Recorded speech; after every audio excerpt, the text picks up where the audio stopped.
주의 말씀은 내 발의 등이요 내 길에 빛이니이다. 오늘 또 이사야 강의 시간입니다. 오늘은 이사야서 7장 1절부터 13절까지 한 구절 한 구절 살펴보면서 은혜를 받도록 하겠습니다.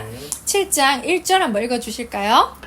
우시아의 손자요 요담의 아들인 요다스의 아하스 왕 때에 아람의 르신의 왕 르말라야의 아들 이스라엘의 베가 왕이 올라와서 예루살렘을 쳤으나 능히 이기지 못하느니라. 아멘. 아멘.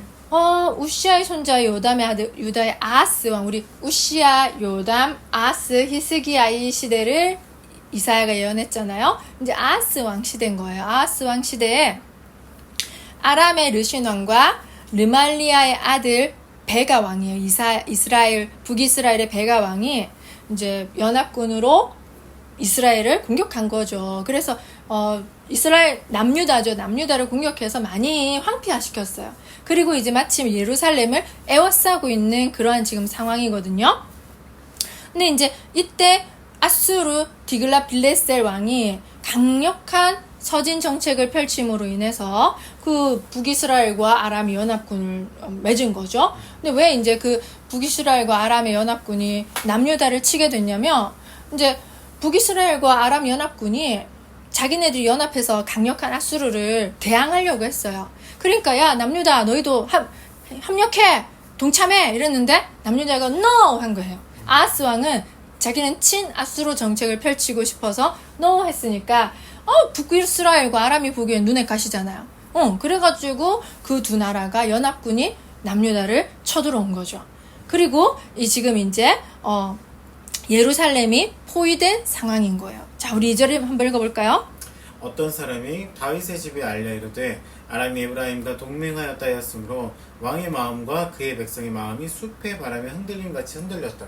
아멘. 그러니까 다윗의 집, 남유다는 다윗의 혈통을 이어받은 왕들이 통치하는 나라였기 때문에 아람이 에브라임은 북이스라엘을 뜻해요. 왜 그러냐면은 우리 여러분 12지파가 있잖아요. 그런데 남유다는 말 그대로 유다지파, 다윗 혈통의 유다지파가 득세했던 그런 그거였고요. 그 다음에 북이스라엘은 첫 왕이 솔로몬의 신하인 여로보암이었어요. 첫 왕이 여로보암이었는데 북이스라엘 왕이 그 여로보암이 그 에브라임 출신이었던 거야. 그러니까 에브라임, 그때부터는 북이스라엘을 에브라임이라고 별칭을 하는 거죠.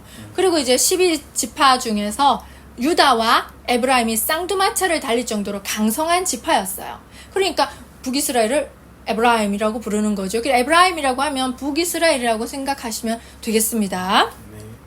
그래서 이제 그 백성들이 아람과 에브라임의 연합군이 쳐들어온다니까 이 숲이 바람에 흔들림같이 흔들렸다는 것을 우리나라 말로 치면 사시나무 떨리듯, 우리 두려울 때 그 말 쓰지 않으니까 사시나무 떨리듯이 떨었다는 뜻인 거예요. 얼마나 무서웠으면. 자, 그럼 3, 4절 또 읽어보겠습니다. 그때 여호와께서 이사야에게 이르시되 너와 내 아들 스알 야숲은 윗못 수도 끝 세탁자의 밭 큰 길에 나아가서 아하스를 만나 그에게 이르기를 너는 삼가며 조용하라. 르신과 아람과 르말라의 아들이 심히 노할지라도 이들은 연기나는 두 부직갱이 그루터기에 불과하니 두려워하지 말며 낙심하지 말라. 아멘.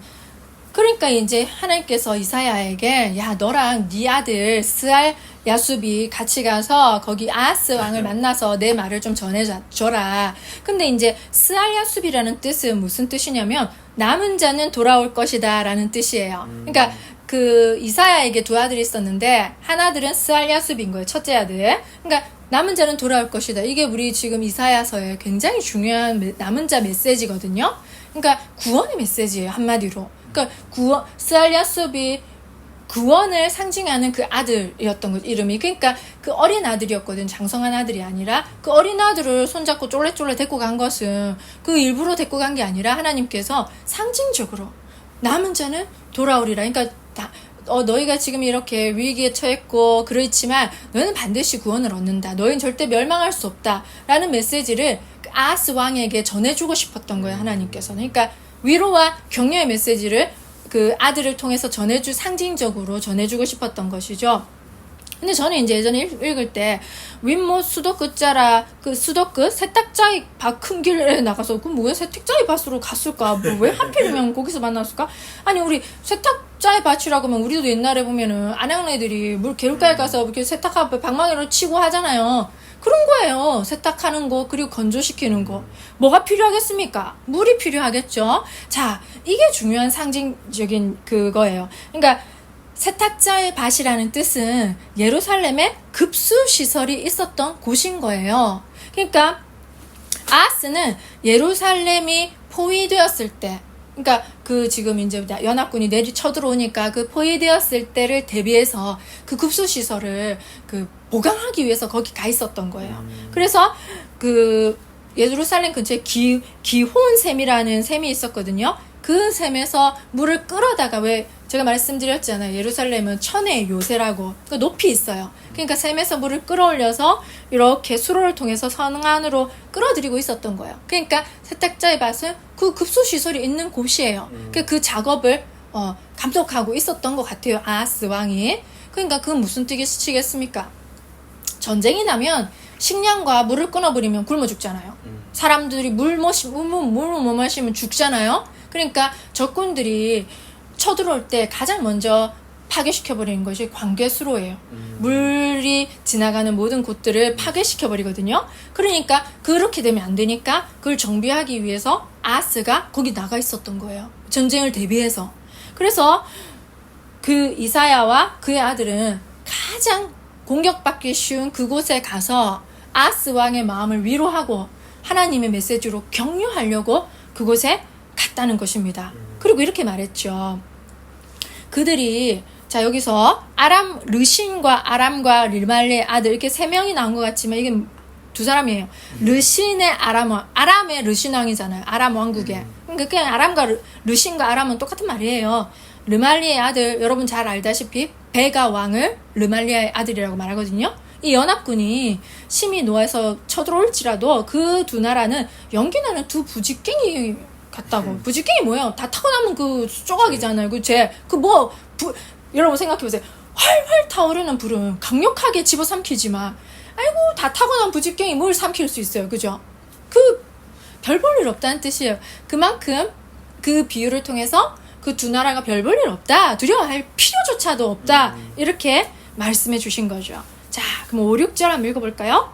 아람과 에브라임과 르말리아의 아들이 악한 꾀로 너를 대적하여 이르기를 우리가 올라가 유다를 쳐서 그것을 쓰러뜨리고 우리를 위하여 그것을 무너뜨리고 다부엘의 아들들을 그 중에 세워 왕으로 삼자 하였으나 아멘. 여기서 이제 쓰러뜨려서 다부엘의 아들을 그 중에서 왕으로 삼자 이렇게 했는데 다부엘의 아들이 정확하게 구체적으로 누구인지는 알 수 없어요. 다만 이렇게 아람적이고 반 아수르적인, 그러니까 아람 편에 서고 그런 반 아수르 하는 그런 자기 말 고분고분하게 잘 듣는 그런 사람인가 보죠. 그러니까 그런 왕을 꼭두각시 왕을 세우자 이렇게 계획을 세운 거죠. 자, 그럼 7절 9절 읽어볼까요? 주 여호와의 말씀이 그 일은 서지 못하면 이루어지지 못하리라. 대저 아람의 머리는 다메섹이요 다메섹의 머리는 르신이며 65년 내에 에브라임이 패망하여 다시는 나라를 이루지 못할 것이며 에브라임의 머리는 사마리아요 사마리아의 머리는 르말리아의 아들이라. 만일 너희가 굳게 믿지 아니하면 너희는 굳게 서지 못하리라 하시니라. 아멘. 자, 우리 여기서 이제 하나님께서는 그들의 계획이 절대로 성사되지 않는다. 왜냐하면 아람의 머리는 다메섹이요. 우리 머리는 통치, 지배자 이런 뜻이잖아요. 그러니까 아람의 지배는 다메섹. 그러니까 그 아람의 수도는 다메섹이란 뜻이에요. 다메섹이 아람의 수도였거든요. 근데 나중에 이제 그 다메섹이 아수르에서 침공당해서 그 아람 왕도 끌려가 버려요. 그렇게 망하는데 어쨌든 수도란 뜻이고요. 그 다음에 다메섹의 머리는 르신이란 뜻은 다메섹의 통치자는 르신 왕이잖아요. 그죠? 아람 왕이. 그러니까 그 아람 왕 르신의 통치는 그 수도 다메섹, 그 아람 나라 거기까지 밖에 못한다. 그 국한돼 있다. 거기까지 밖에 못하고 그 밖을 침범해서 너희 남유다를 절대로 차지할 수 없다. 이 뜻이고요. 마찬가지로 에브라임의 머리는 사마리아요. 에브라임 북이스라엘의 수도는 사마리아거든요. 사마리아요. 사마리아의 머리는 르말리의 아들이다. 할 때 그러면 사마리아를 통치하는 왕은 당연히 그 르말리아의 아들 베가 왕이겠죠? 그러니까 베가 왕조차도 지 나라 사마리아 북이스라엘밖에 못 통치한다. 걔네들 못 넘어와. 딱 거기까지야. 내가 거기까지 딱 선을 그어놨거든. 이렇게 하신 거죠. 그러니까 실제로 뭐 이제 북이스라엘은 아수르에 의해서 주전 722년에 멸망하고 나라 싹 없어졌어요. 그러니까 뭐 그 말이 실제가 된 거죠. 왜냐면 65년 내에 에브라임이 멸망할 거라고 지금 이렇게 말씀에서 나와 있었잖아요. 그게 실제화된 거죠.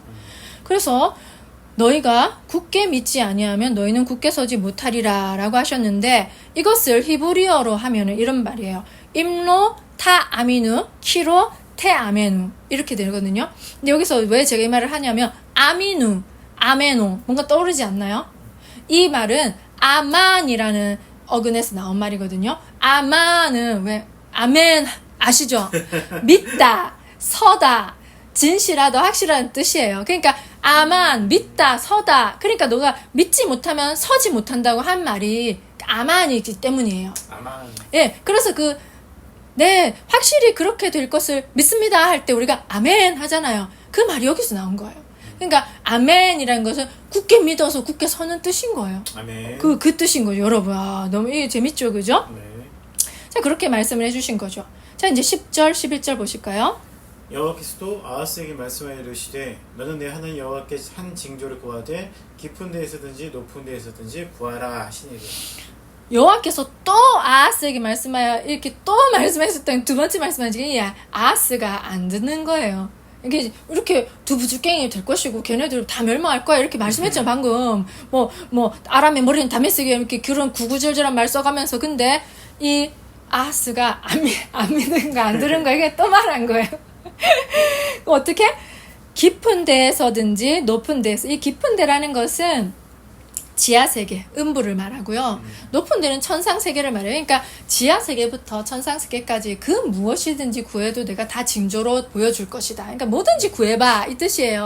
네. 얼마나 관대하게 하나님이 요구를 베풀어 주시는 것입니까? 그 하나님이 난 뭐든지 할 수 있어. 전능하신 하나님의 그 모습을 드러내시는 거죠. 그 이제 또 이렇게 말씀하세요. 12절, 13절. 아하스가 이르되 나는 구하지 아니하겠나이다. 나는 여호와를 시험하지 아니하겠나이다 한지라. 이사야가 이르되 다윗의 집이 원하건대 들을지어다. 너희가 사람을 괴롭히고서 그것을 작은 일로 여겨 또 나의 하나님을 괴롭히려 하느냐. 아멘. 이걸 잘 봐야 돼요. 아하스가 나는 구하지 아니하겠나이다. 나는 여호와를 시험하지 아니하겠나이다. 이렇게 하면 굉장히 경건한 것처럼 보이잖아요. 왜 예수님께서도 그 마귀가 시험할 때 네 하나님 여호와를 시험하지 말라 하였느니라 하고 물리쳤잖아요. 그런 것처럼 굉장히 경건한 것처럼 보이지만 사실 이것은 경건을 가정한 불신앙이에요. 왜냐하면 왜 구하지 아니하겠냐고 했냐면 자기는 벌써 그 세탁자의 밭에 가서 관계수로를 다 정비하고 이제 그렇게 할 정도로 아하스 왕에게 또 이제 살살 빌어가지고 실제로 살살 빌었거든요. 조공을 바치고 이래가지고 아하스 왕의 도움을 받았단 말이에요. 그러니까 자기 마음속에서는 그렇게 강력한 죄송해요. 아하스 왕이 아수르 왕의 디글라빌레셀 그 왕의 도움 받으려고 이미 계산을 다 짜고 있는데 하나님이 덜컥 징조를 보여줘봐요. 그러면 자기 계산을 내려놔야 되잖아. 어쩔 수 없이 하나님의 뜻을 따라야 되잖아. 징조가 보이기만 하면 보세요, 안 그래요? 그러니까 이 사람은 그 꿍꿍이가 했었던 게 징조조차도 안 구하는 거예요. 왜냐하면 보였다 하면 자기 뜻을 내려놔야 되니까. 그 자기 고집을 꺾기가 싫은 거야. 그러니까 이사야 선지자가 네가 사람을 괴롭게 하고 또 여호와 하나님을 괴롭게 하려고 그러냐. 이사야 말도 안 들으니까 사람도 괴롭잖아, 이사야도. 근데 이 괴롭게 하다는 뜻은 그 사람의 인내심이 한계에 이르도록 고집을 부리는 거예요. 그러니까 얼마나 아하스가 그렇게 하나님 말씀을 정말 안 들었는지를 알 수 있겠죠. 하나님을 참 괴롭게 한 거예요. 그렇게 해서 그 이사야가 책망을 하는 거죠. 그리고 하나님께서 이렇게 이사야가 이르되 다윗의 집이여 이렇게 말을 전한 것은 이 다윗과 한 언약을 기억시키기 위해서예요. 다윗에게서 이세 줄기에서 한 뿌리가 나서 이렇게 왕조가 계속 이어질 거라고, 왕위가 끊어지지 않을 거라고 약속하셨잖아요. 그러니 절대 너희 멸망하지 않고 구원 받는다, 걱정 마라, 이 말도 내포되어 있는 거죠. 왜냐면 아하스가 말을 안 듣는 거예요. 징조조차도 구하지 않는 거예요. 결국 안 구했어요. 결국 아수르의 도움으로 이렇게 아수르 왕이 아람 나라 그 다메섹 쳐버리고 그렇게 해서 멸망한 거거든요. 그러니까 참, 그런데 이 다음 구절이 참 재밌어요. 다음 구절을 우리 다음 이사야 시간에 할 거지만 뭐냐면, 하나님께서는 이 아하스가 말도 지지리 안 듣고 징조를 구하지 않았는데, 여러분 임마누엘의 징조 아시죠? 처녀가 아이를 잉태할 그게 바로 이사야서에 있잖아요. 그게 바로 다음 구절에 나와요. 여러분 기대해 주세요. 다음 이사야 시간에 하나님은 말 안 듣는 아하스가 구하지도 않았지만 친히 그 임마누엘의 징조를 주신다는 것을 우리가 또 살펴볼 것입니다. 자, 여러분 너무 재밌죠? 저는 이사야서 처음 할 때는 마음이 무거웠는데 할수록 소망이 넘치고 재미가 있어지더라고요. 왜냐면 지난번에 말씀드렸듯이 하나님께서는 절망 가운데서 희망을 노래하시는 분이시더라고요. 그게 이사야서 전반을 흐르고 가는 것을 제가 이번에 발견한 거예요. 그래서 얼마나 재밌는지 몰라요. 이렇게 우리가 정말 즐겁게 주야로 하나님의 말씀을 묵상할 때 시편 1편 계속 제가 이렇게 선포해 드릴게요. 시냇가에 심은 나무가 철을 따라 열매를 맺으며 그 잎사귀가 마르지 아니함 같은 형통의 복이 우리 모두에게 임하길 축원합니다. 네, 그럼 다음 이사야 시간도 기대해 주시기 바랍니다. 안녕.